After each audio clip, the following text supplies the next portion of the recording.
Thanks everybody for coming, and thanks for having us, the Deerfield Parent Network. This is our second year doing this with Alex, and Ray Stedman from my office is here. As you can tell, we have our uniform on. But how many people that are here were at the talk last year? Fantastic. Okay, so this is all going to be fresh. That's great. Last year there was the debate, terrible weather. This year, perfect weather, good turnout. So thanks for coming. Ray, I want to thank Ray because he helped put this together, and Ray's very committed to this cause as well. And he and I have talked at a bunch of different meetings at some of the law schools and some of the high schools in the area, and he's very committed, and I do appreciate him, Ray. I do. All right. Before I start talking about, here, let me give you this. Here you go. Before I talk about distracted driving, I want you to hear JC's story. This is a story about a tremendous young lady who has gone through quite a bit.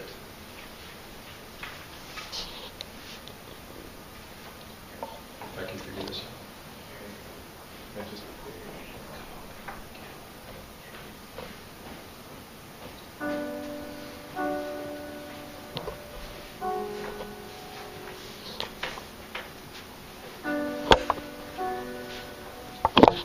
My dad had a bumper sticker that said hang up and drive long before people, 10 people had cell phones, and he had that bumper sticker. My parents knew that it was dangerous and it was something they would never do, and got angry when they saw other people doing it.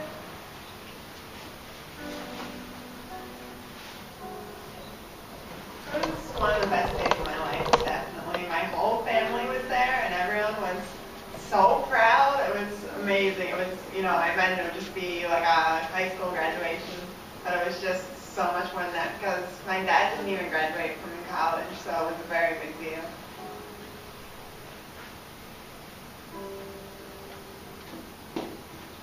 We approached a green light and we started to proceed through it, and as we did so, an 18-year-old young man was talking on his cell phone, approaching a red light, and failed to notice that it was a red light and turned left, and as he did that, a tractor trailer swerved to miss him and took our car on full force.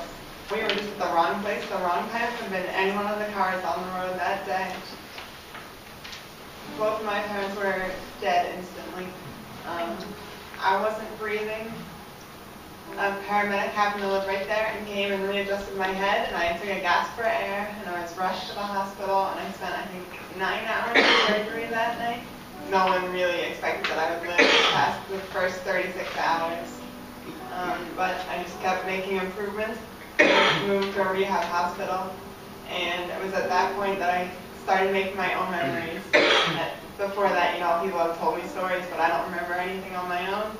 And I think it was about 2 months after the accident that it finally sunk in that mom and dad were gone. I don't know if it's a curse or a blessing that I was injured so badly because, I had to think so much more about myself. My mind was constantly on getting myself better, getting myself to the point that I can walk again, learning how to talk again, learning how to feed myself. I'm still learning stupid little things that I can't do anymore, but at the same time, it's so much more horrendous that my parents are just gone.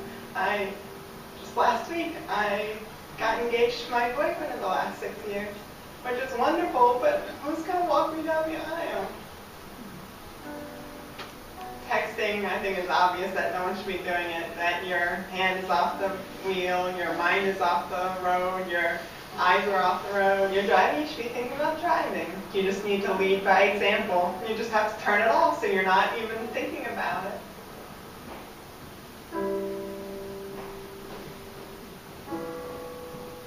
Distracted driving kills. Safe driving starts with you.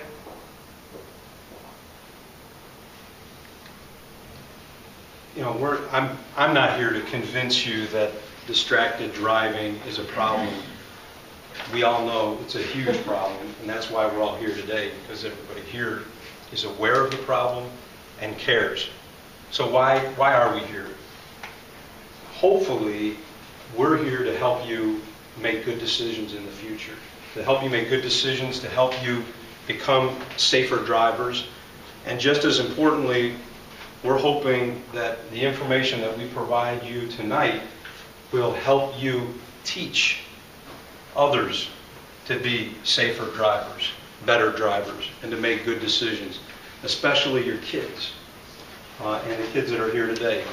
You're going to help your friends become safer drivers, help them make better decisions. So what exactly is distracted driving? Here's one definition. Distracted driving is driving while engaged in any activity that could divert a person's attention away from the primary task of driving. So it's not just texting, it's not just making calls, it's doing anything while you're driving that distracts you from the task of driving. You hear a lot about texting. That's the sexy thing that people talk about when they talk about distracted driving. I remember Ray and I spoke at Loyola Law School last year, and the day we went to speak at Loyola Law School, there was an article in the newspaper. You'll remember this. It was an article about it was an article in the newspaper about a pilot that got distracted. Guess what he did? He forgot to put his landing gear down because he was reading a text. So, that's amazing. So, if it's happening to pilots, it's obviously happening to drivers every day. But it's important to think about the fact that texting and calling, of course, that's distraction, but it's not the only type of distraction. What are some of the other types of distractions? Texting, calling, eating, drinking, putting on makeup. What's that? Yeah, cooking. Sure, everybody does that. Using your navigation, changing the radio station. Those are all different types of distracted driving. And, one that came up in the news the other day, I don't know if you remember this, about 2 weeks ago, whenever the Bears played the Detroit Lions. Anybody recall what distracted driving issue came up just before the Detroit Lions game against the Bears? Burleson, a wide receiver for the Detroit Lions, was reaching for a slice of pizza at 2 o'clock in the morning, distracted, ran off the road, crashed, broke his arm, and didn't play against the Bears. Didn't help. Bears lost. But that's one of the few instances, really, that I can think of that it's distracted driving in the news where it didn't involve texting or calling. There's a guy trying to get a slice of pizza. It's really anything. So that is one of the key things that I want to emphasize tonight is not just texting, not just calling, it's all of these things. And when you think about it, there's really three main types of distraction. Before we get to this, I'm not going to talk about a lot of statistics, but there's a statistic that really drives the point home about cell phones and texting versus other types of distractions. 5% of all motor vehicle collisions involving serious injury involve the distraction of texting or calling. 5% that involve distraction involve texting or calling. The other 95% of the serious motor vehicle collisions that they've determined distraction is the cause of the accident are other distractions. So that kind of drives the point home. And when you think about it, there are three main types of distractions. There's manual distractions, obviously using your hands for something other than using the steering wheel. There's visual distractions, so instead of looking at the road, you're looking at something else that's distracting you from the task at hand. And there's the cognitive distraction, which is thinking about something other than driving. Texting is so incredible because why? It involves all three of those distractions. When you're texting, you're not looking at the road, your hands aren't on the wheel, and what are you thinking about? You're thinking about texting. You're not thinking about driving. Here's another statistic. One other statistic. Texting is like driving with a blindfold. Like you're blindfolded. You're not looking at the roadway. So here's the statistic. 55 miles per hour. When you're going 55 miles per hour for 4.5 seconds. 55 miles per hour for 4.5 seconds. You go the distance of a football field. So when you're on the highway going 55 miles per hour and you're sending a text or reading a text for 4.5 seconds, you just drove down the highway blindfolded for a football field. And when you think about it, 4.5 seconds, 1 1,000, 2 1,000, 3 1,000, 4 1,000, that's how long it takes, usually, to read a text or to type a text, draft a text. Crazy, isn't it? I mean, to drive down a highway 55 miles per hour blindfolded, that's what texting is. So why do we do it if it's so crazy? Well, one of the reasons is that we live in a society where we always want to be using our time. So when you're driving down the road, you're thinking, oh, what else? I'm just driving. I got to use this time, right? I'm going to make some calls. I'm going to catch up on my emails, texts. I'm going to eat my lunch that I didn't get a chance to eat, right? That's what we want to do. We want to use that time. Another reason is we think we can. We think we can multitask. We do it all the time, every day. But in the car, it's not so easy. And the fact is, we can't multitask and drive safely. And I'm not going to tell you about multitasking. I'm going to let this expert tell you about multitasking. No, I'm not. Yes, I will. There it is.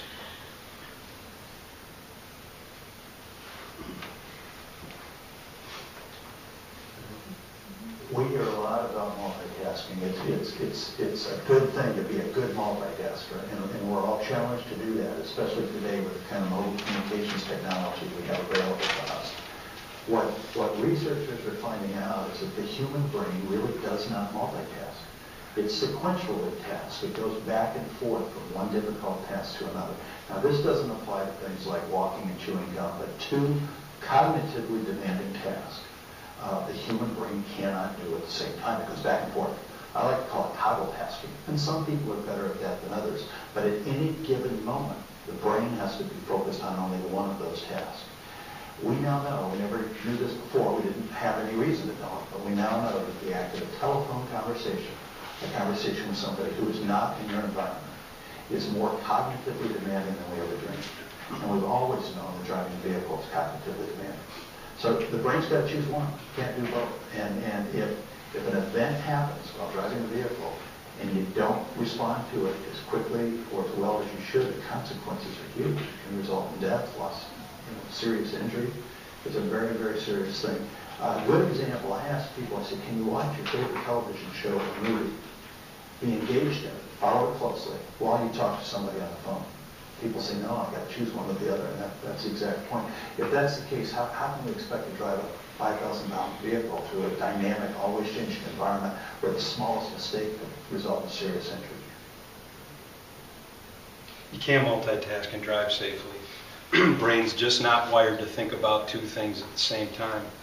And I love his example about watching television and trying to carry on a conversation. Because when you think about it, if you're watching a TV show that you're really interested in and somebody calls, you gotta put the phone down and watch the show, or you have the conversation and the TV is on and you put the phone down and you go, what just happened on the show? You just can't do it. And a really good exercise, and try this, is take a headset or hands-free cell phone.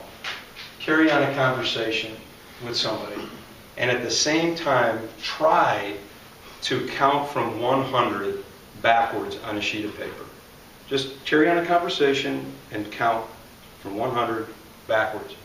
You can't do it. The brain is just not wired to be that way. And what I like about that example is it really drives home the idea of hands-free is not enough.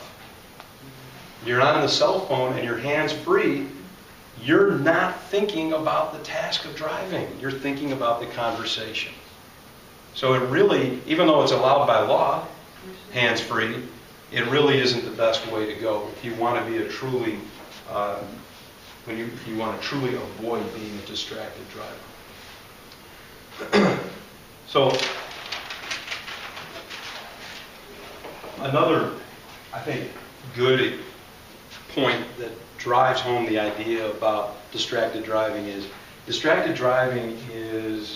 like driving under the influence of alcohol.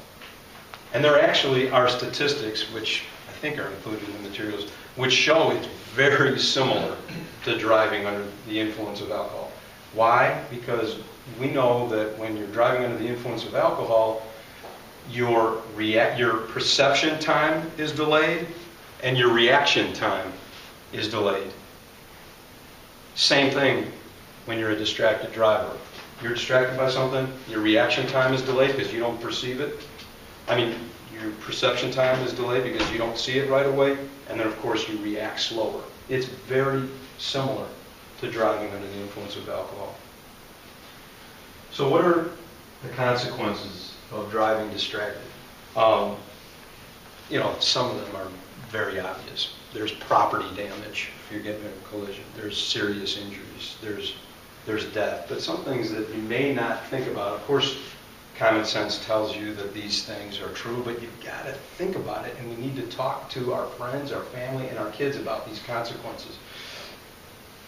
Families destroyed. Guilt from what you caused from being a distracted driver. That is, if you're lucky enough to survive a serious accident where there's distracted driving. There's criminal liability, and there's laws coming up all over the country that are increasing the penalties for driving distracted. It's a crime. And then there's civil liability, where people are getting sued for driving distracted and the injuries caused from driving distracted. And again, the laws are expanding all around the country, and the new law that's really starting to take hold is texting others who are driving. So they are now holding people responsible for texting another that you know is driving, and you're purposely creating, or I should say knowingly creating, a distraction. Now, that's a tough hurdle to show that they're trying to create a distraction. But there are instances where if you can look at the text and you know the person's driving, and you are knowingly texting the person, and from the text you can prove that you knew that person was driving, and in the process of driving, you are not acting reasonable under the circumstances. You are contributing to the distraction, and of course the driver is going to be held responsible, but you can too. So there's a lot of different areas that are getting expanded. Something to think about. The list goes on and on about the consequences, and we all know how serious the consequences can be. There's one other video that I want to show you. It's about Casey Feldman. And Casey Feldman was 21 years old, and she was killed by a distracted driver. I always want to show this video at every talk because Casey's father, Joel Feldman, is an attorney out east, like me, does the same types of things that I do.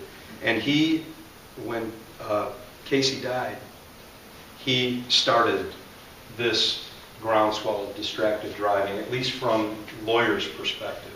And he got lawyers from all across the country involved in this movement of trying to reduce distracted driving. So in this video, Casey's friends really talk about how her death made them safer drivers. So here's Casey.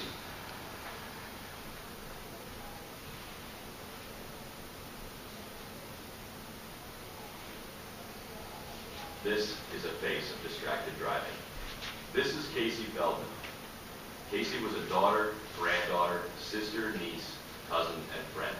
She was kind, caring, had a great sense of humor, lived life to its fullest, and was loved by many.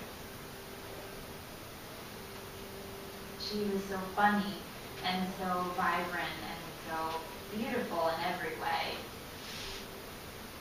She was smart, she was intelligent, she had goals for herself, she was really grounded, and she was someone that you knew would grow up to be somebody special, somebody important to other people.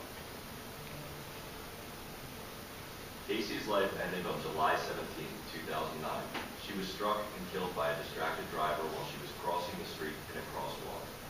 He had taken his eyes off the road for just a few seconds. It's the first time that I ever lost somebody, a friend, and someone my age. And it made me realize that that could have easily been me, that could have been my sister, it could have been anybody. Before Casey's accident, I drove distracted, and I would let people who were driving me be distracted. In high school, rushing around to activities, be eating in the car, and you'd mix in the car. I actually wrote a speech in the car once. I was changing the radio station while backing out of a parking spot, and I hit a utility pole. I would take my eyes off the road to do makeup, to text message, to use my phone. I think definitely as a teenager, when you're first driving, you do feel invincible, and driving can become a secondary task to whatever you're doing. You're basically operating a weapon. I think that people need to realize that they're operating something that has the power to change like 1,000 lives. No matter what it is you're trying to do in the car, it's not worth it. When you're driving, it's not a secondary task, it is the only task you should be doing. We must learn from Casey's death that as young people we are not invincible. And we learned that it just doesn't happen to other people, it happened to Casey, someone that we loved and respected. I think of Casey lying on the roadway after her accident, and the police officer asked her how it occurred. She said, "I want my mom." And I wasn't there to comfort her in those last moments. What will it take for us to change the way we drive? I stopped having wheels in the car. I put one CD in and I just don't change it. I make sure my purse is in the back seat now. My phone is in the back seat. If I'm driving, that's the only thing I'm doing. This is a picture I have in my car of Casey to remind me to keep my eyes in line on the road. You could do the same with a picture of somebody that you love and care about.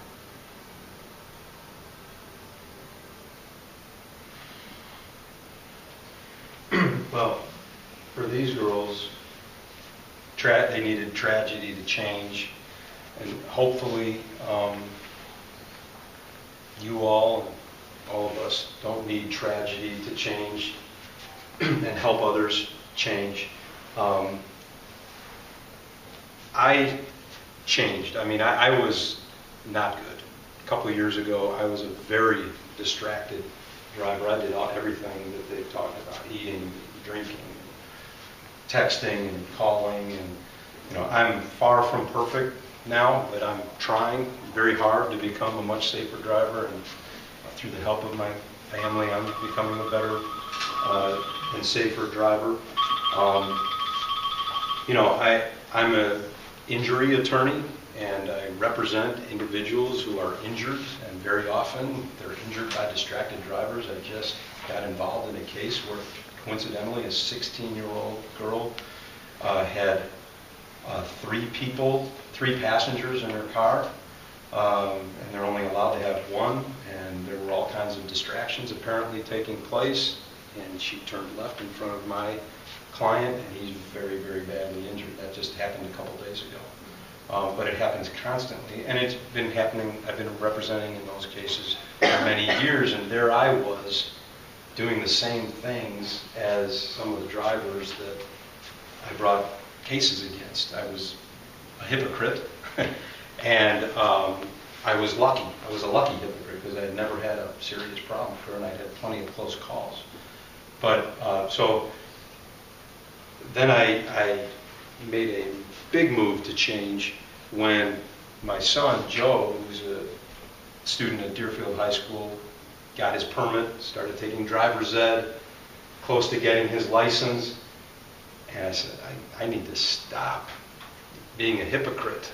I need to start leading by example and be a good, good role model. How could I tell Joe, don't drive like that, when he turns around and, Dad, you're doing it. So that's so important.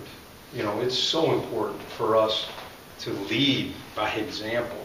And I know a lot of my friends, adult friends who have kids, grammar school and up, who are driving distracted. It really starts with us as parents. We really need to lead by example. We need to, bottom line, make a choice. We need to make a choice. Distracted driving doesn't just happen. It's really a choice. It's a decision that we're making. And it really is time for us to make a decision. Each and every time we get in the car, we have to say to ourselves, is it worth it? Is it worth it? Is it worth it to, while you're driving, to check the weather, to check the scores, to tweet, to use Facebook, to check your emails or texts or whatever you want to do, to call your friends to make sure about the plans tonight? Is it really worth literally killing yourself or seriously injuring somebody else in order to do that? That's the question that we have to ask ourselves each and every time. And if your answer, as you're sitting there thinking about, should I do it? If your answer is yes, it's worth it to do that, then you are selfish. Super, super selfish. Or don't get it. But we need to make that decision each and every time. And we need to make the right decision.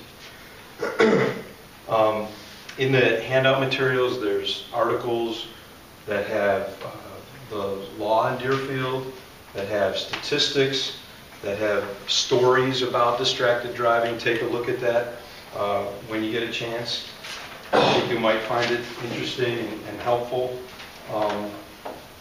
And one of the things that's in the handout is a list of specific actions that you can take that are super simple to avoid distracted driving. And the bottom line is, it's just using your common sense. Us using our common sense. Turn off the phone. Throw it in the back seat so you avoid getting calls, getting texts, so you avoid sending texts, making calls, and not checking everything. Here's a good one. When you're driving with somebody, designate that person as the designated texter or the designated phone person. So phone rings, they answer it. You need to make a call, let them make the call. You need to send a text, let them send a text. Obvious, don't eat, don't put on makeup. Just wait till you get there. Or do it before, and the list goes on and on. Don't contribute to the problem. Don't contribute to the distraction. Like I was mentioning before about texting. When you know somebody else is driving, and as parents, we are trying so desperately to know where our kids are, right? But if you know they're driving, don't send them a text. Make the plans beforehand. Find out where they're going as best as you can. Make sure they call you or text you whenever they get to their destination. But don't knowingly distract them. Speak up. Speak up. What do I mean by that? If you're in the car and somebody's doing this, like my family does, you have to speak up. There's no option. You have to say, stop texting. Just let me out. If you really are going to be that selfish and text and risk your life and my life, you have to speak up. The high school kids need to know that they have to speak up. If they're driving with friends and now they're driving with too many kids in the car, or now they're all eating food in the car and they're driving, I mean, that's a recipe for disaster. You have to speak up. And you know what? Sometimes it's difficult because sometimes you're the passenger and you're getting a ride from somebody and it's an uncomfortable situation, right? They're doing you a favor and driving you. So what do? You speak up because there really isn't any other option. And that's what we need to tell our kids. So, bottom line, stay informed, do your part to help end distracted driving. Don't be a distracted driver. Lead by example. Lead by example. Educate others, especially your kids, and spread the word. Thank you.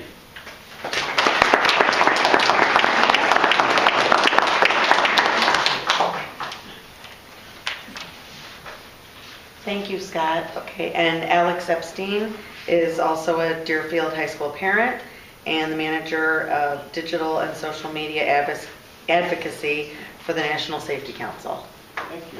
Thank you. Thanks, Scott. Good work. While we're getting set up, does everybody want to stand up for a second? Just stretch yourself.